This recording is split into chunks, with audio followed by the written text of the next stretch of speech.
Welcome! Are you looking for an attractive way to store your CDs? Well, this time on WoodWorks, we'll show you how to make this great looking CD cabinet made out of maple and black walnut.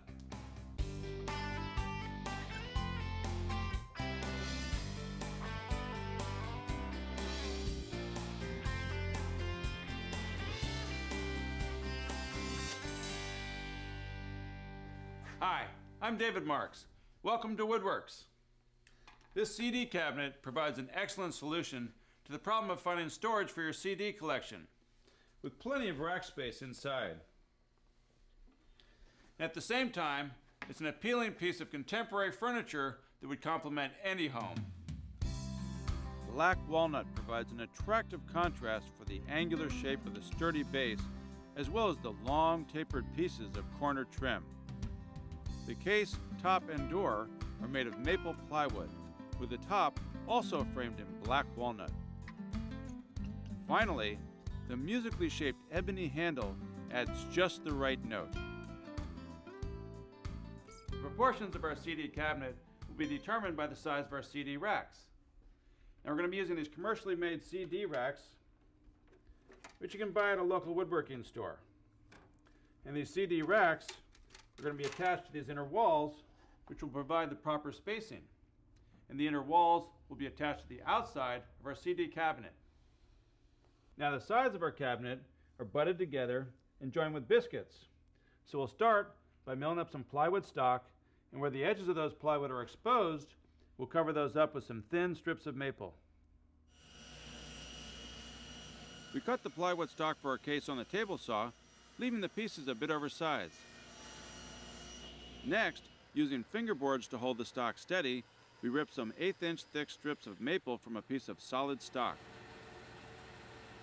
and run them through the drum sander to eliminate any rough spots left by the saw blade. Then, we're ready to glue the maple strips to our plywood. We elevate the plywood on shims and glue the strips in place, overhanging the top and bottom a bit.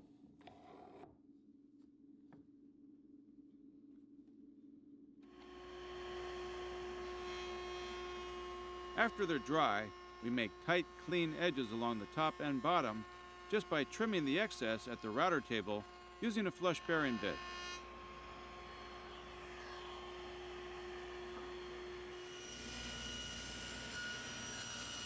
With that done, now we cut the stock to the exact dimensions we need for the case of our CD cabinet.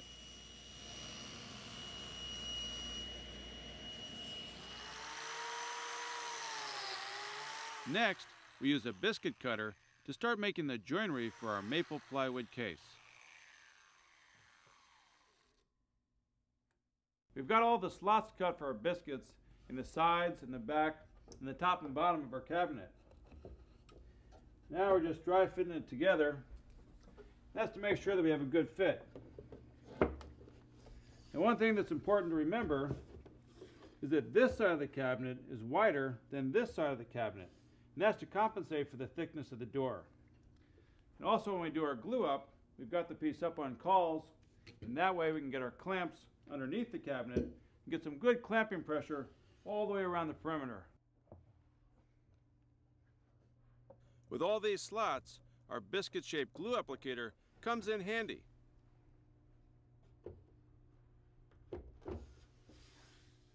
Taping cork blocks to our clamps also saves time. When you're gluing up and that clock is ticking, it's like having an extra set of hands. While the glue is drying on our cabinet, we're going to work on our inner walls. Now we've already milled up some plywood and laminated our trim on the leading edge. So we'll take our CD racks and lay these out into position so we can mark some holes which we'll pre-drill, and that'll make it easier when we go to install these later on. To line up the holes accurately, use a self-centering drill bit. We also drill some holes for the pins that will hold our maple top shelf in place.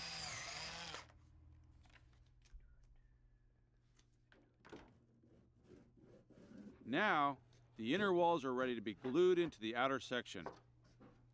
We use a combination of spring and screw clamps to provide the pressure required to get a solid bond. While the case is drying, we can work on our corner trim. We'll be using some black walnut stock for the trim in our CD cabinet that's 1.5 inches square. Now, as you can see from this example, it's the black walnut trim that provides an attractive border to our CD cabinet. And it flares from the top all the way down to the bottom, supplying some visual weight.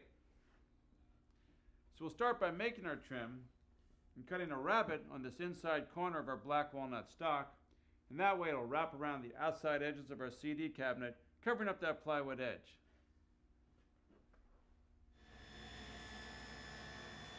We set the blade on the table saw to 7/8 of an inch and make 2 passes to cut the rabbet in our trim.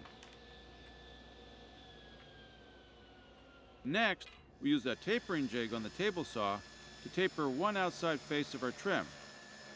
Then, we rotate the stock and cut a matching taper on the other side.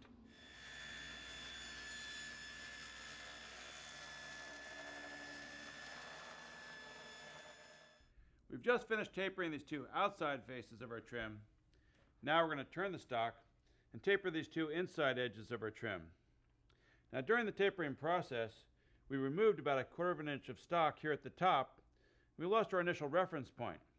So to compensate, we've added on 1/4 inch shim at the top of our jig. Again, we cut the first side, then rotate the stock to make the last of the tapering cuts on our trim.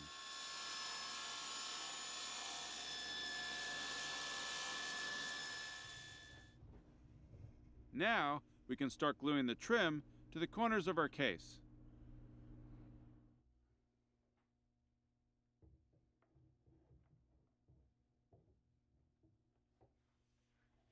We're just finishing gluing the first 2 pieces of trim onto the back of our cabinet. Now, don't forget to use your cork blocks to protect the edges of the wood from any clamp damage. After the glue is set on this trim, we'll take our 3rd piece of trim and glue this onto this side of the cabinet. Now, the 4th piece of trim we'll glue on later on. Next, we'll make the black walnut base. The base of our CD cabinet is designed to complement the contemporary style of the piece. The cutout profile makes the piece look less blocky, and it matches the flared angles of our corners. To make those angles, we'll cut a compound miter at the table saw. We'll use some black walnut stock that's 3.5 inches wide by 1.75 inches thick. First, with the blade on the table saw set to 15 degrees, we rip both sides of our stock. A square tooth ripping blade is best for this process. Next, we use a miter gauge set to 15 degrees, and with our blade now set at 45 degrees, we cut a compound angle on the end of our stock.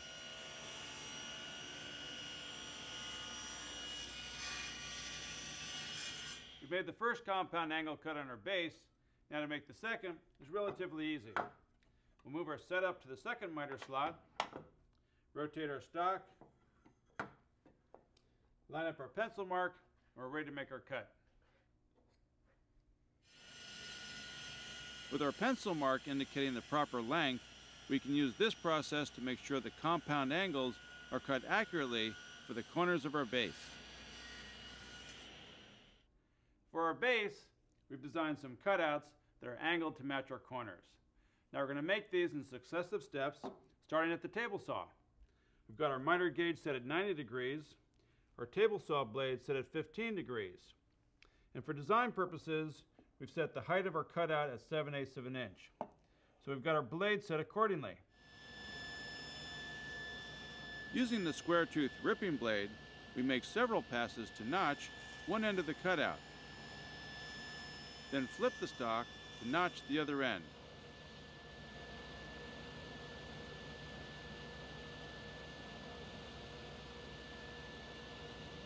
We'll use the bandsaw to finish the job.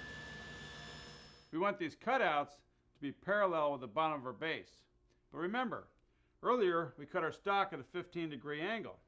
So to compensate, we've set the bed of our bandsaw at 15 degrees And now all I've got to do is slip the blade into these notches, and then we can finish this off with a straight cut.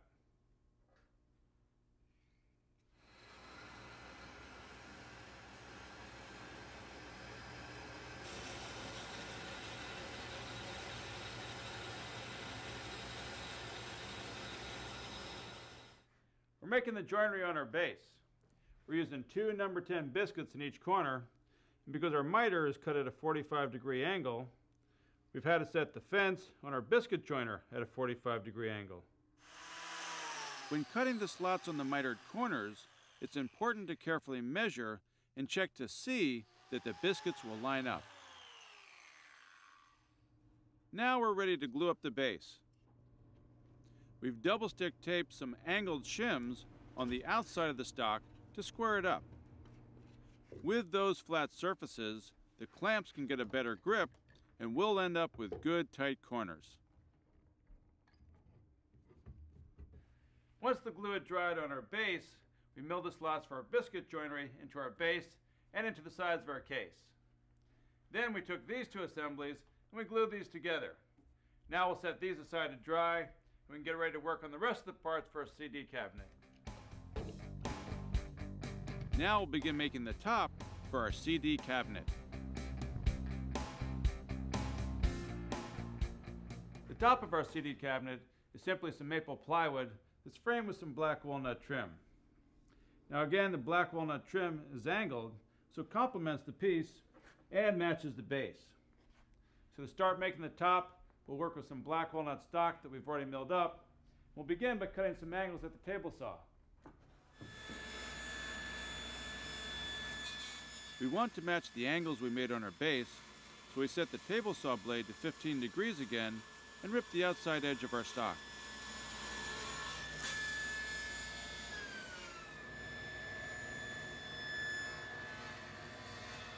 Next, we cut a rabbet along the inside edge to create a lip for our maple panel to sit on.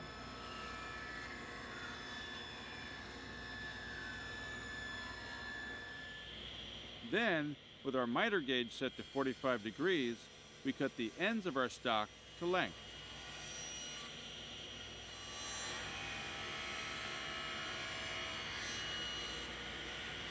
For the joinery, again we'll use biscuits. This time, a single number 10 biscuit will be sufficient.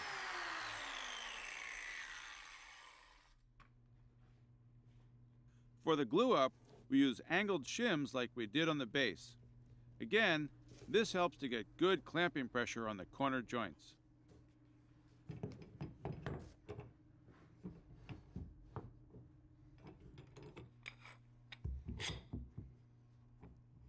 While our assembly dries, we can cut the maple plywood panel to size.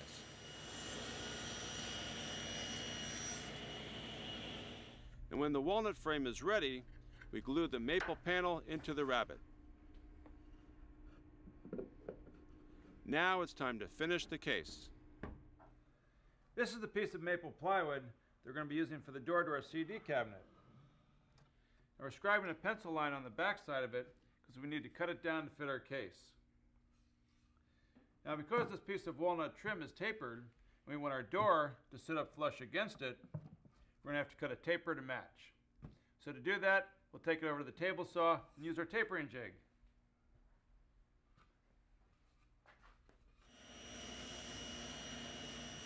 With the pencil line as a guide, we cut the door to width using the tapering jig.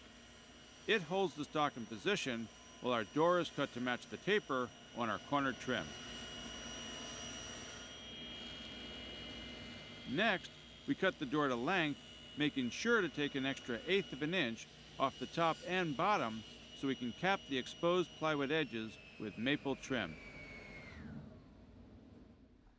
We're going to be using these solid brass hinges to mount our door to our CD cabinet.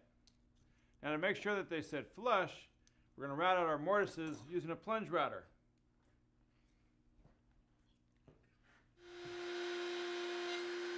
We use a 2-flute carbide router bit to cut the mortises.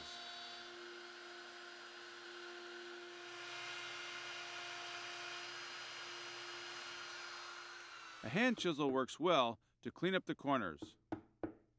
This same process is used to make the mortises for our door and get ready for the hinges. We've temporarily attached our door to the hinges just using a couple of screws. Now next, we use a scraper and take a few passes along this leading edge to dial in the fit.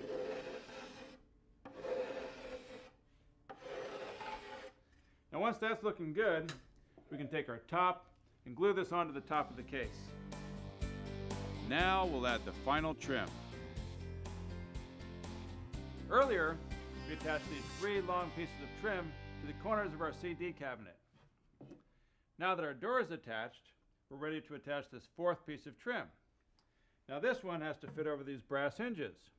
So in order to do that, we had to set it into place and make some layout marks. Now that our layout marks are made around the hinges, we can go over to the workbench and chop out these notches. We use the 2-flute bit again to rat out the notches, and then come back with some sharp chisels to square up and finish the job.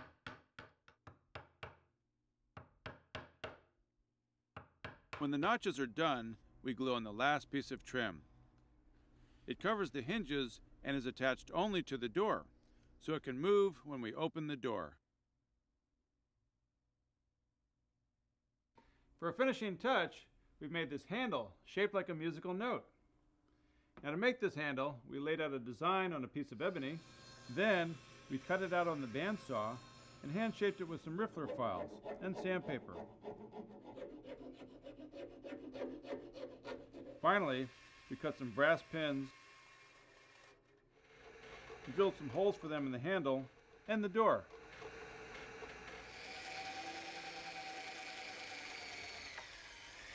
We used some epoxy to glue the handle into place, and now we're ready to put on a tung oil finish. And after that, we can install the CD racks. The tung oil will heighten the contrast between the maple and the black walnut. 4 or 5 coats should do the job.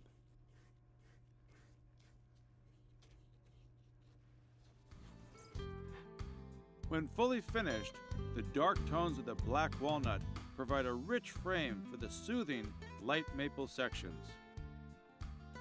The long tapered corners add elegant accents, and the large angled frames on the top and bottom add both substance and style.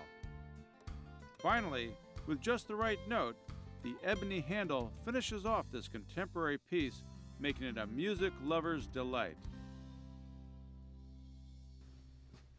All we need are some CDs. Now how are we going to organize all these? You know what? That could take us until next time. So until then, I'm David Marks. We'll see you right here on WoodWorks.